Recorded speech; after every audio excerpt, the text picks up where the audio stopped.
City India news Telugu. హిందువులపై దాడులు చేస్తే సహించేది లేదని మహబూబ్ నగర్ ఎంపీ డీకే అరుణ అన్నారు.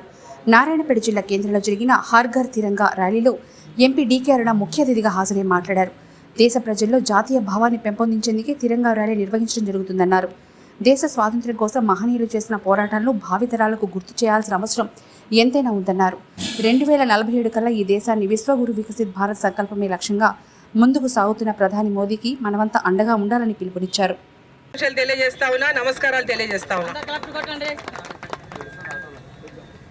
దేశవ్యాప్తంగా నరేంద్ర మోదీ గారు ప్రధానమంత్రి అయిన తర్వాత 75 సంవత్సరాల స్వాతంత్రం యొక్క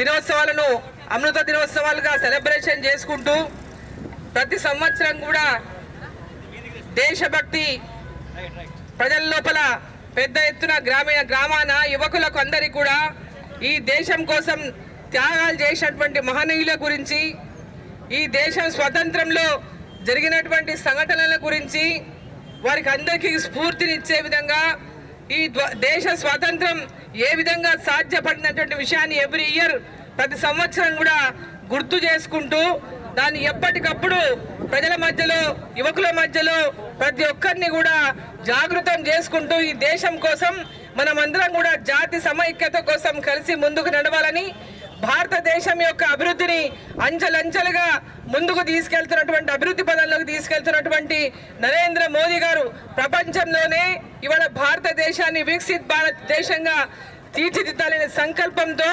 2047 అంటే 100 సంవత్సరాలు పూర్తి చేసుకునే నాటికి, మనకు స్వతంత్రం వచ్చి 100 సంవత్సరాలు పూర్తి చేసుకునే నాటికి భారతదేశాన్ని ప్రపంచ దేశాల్లో అభివృద్ధి చెందినటువంటి మొట్టమొదటి దేశంగా నిలబెట్టాలని లక్ష్యంతో ఏదైతే నరేంద్ర మోదీ గారు పనిచేస్తా ఉన్నారో ఆ లక్ష్యానికి ఈ దేశంలో ఉన్నటువంటి యువకులు, రైతులు, మహిళలు, ప్రజలు ప్రతి ఒక్కరు కూడా వెంబడి నిలిచి భారతదేశం యొక్క కీర్తిని ప్రపంచ పటంలో నిలబెట్టే విధంగా, ప్రపంచ వ్యాప్తంగా చాటి చెప్పే విధంగా ప్రతి ఒక్కరూ వెంబడి నిలబడాలని చెప్పి ఈ సందర్భంగా నేను కోరుకుంటూ, తిరంగా యాత్ర ప్రతి దేశవ్యాప్తంగా జరుగుతున్నటువంటి యాత్ర మన రాష్ట్రంలో కూడా ప్రతి జిల్లాలో జరుగుతూ ఉంది.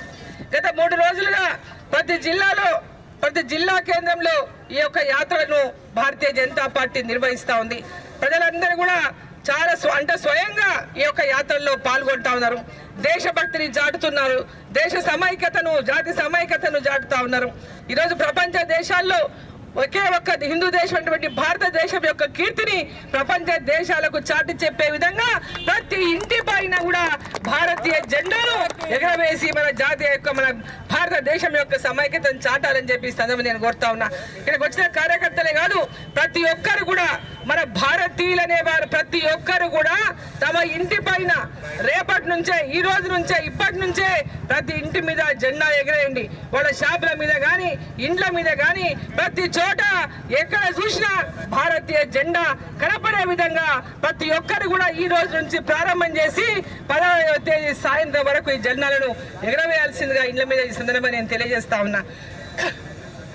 యువకులు స్ఫూర్తిగా నిలిచి ప్రతి గ్రామంలో ఉన్నటువంటి యువకులు ప్రతి ఇంటికి జెండాను వాళ్ళు కట్టుకునే విధంగా వాళ్ళకు స్ఫూర్తినిచ్చి ప్రతి ఒక్కరి జాతి సమైక్యత చాటాలని గ్రామాన్ని కూడా కార్యక్రమాలు తీసుకోవాలని చెప్పి ఈ సందర్భంగా నేను కోరుకుంటూ, ఈరోజు పెద్ద ఎత్తున మనం చూస్తూ ఉన్నాం పక్కన బంగ్లాదేశ్లో ఏం జరుగుతూ ఉందో.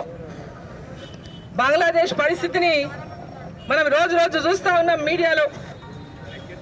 ఎప్పటికప్పుడు అక్కడ జరుగుతున్న విషయాలు మనం ఎప్పటికప్పుడు చూస్తూ ఉన్నాం, క్షణాల్లో తెలుస్తూ ఉంది అక్కడ ఏం జరుగుతుందో. ఏ విధంగా అక్కడ ప్రధానమంత్రి దేశం విడిచి పారిపోయే పరిస్థితి వచ్చిందో చూసినాం మనం. అక్కడ ఉన్నటువంటి పరిస్థితులను మనం గమనిస్తూ ఉన్నాం. మన పొరుగు దేశం అయినటువంటి బంగ్లాదేశ్లో ఈరోజు మన దేశంలోకి దూరే ప్రయత్నం చేస్తూ ఉన్నారు బార్డర్లలో. ఆ బార్డర్లో కూడా మనం అంటే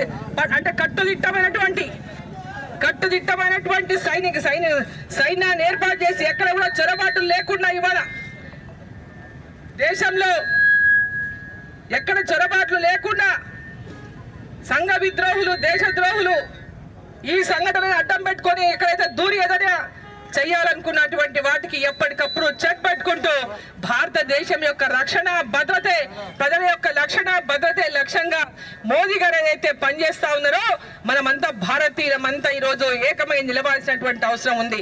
పార్టీలతో సంబంధం లేదు.